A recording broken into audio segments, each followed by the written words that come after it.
క్రీస్తునందు ప్రియమైన దేవుని బిడ్డలారా, ఈనాటి దేవుని సందేశం, నా ప్రార్థన ధూపము వలెను, నేను చేతులెత్తుట సాయంకాల నైవేద్యము వలెను నీ దృష్టికి అంగీకారములగునుగాక.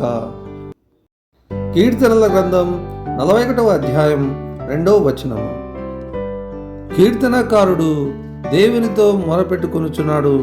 అదేమనినా, నా ప్రార్థన ధూపం వలెను, నేను చేతులెత్తుట సాయంకాలపు నైవేద్యము వలెను నీకు అంగీకారం లగునుగాక అని.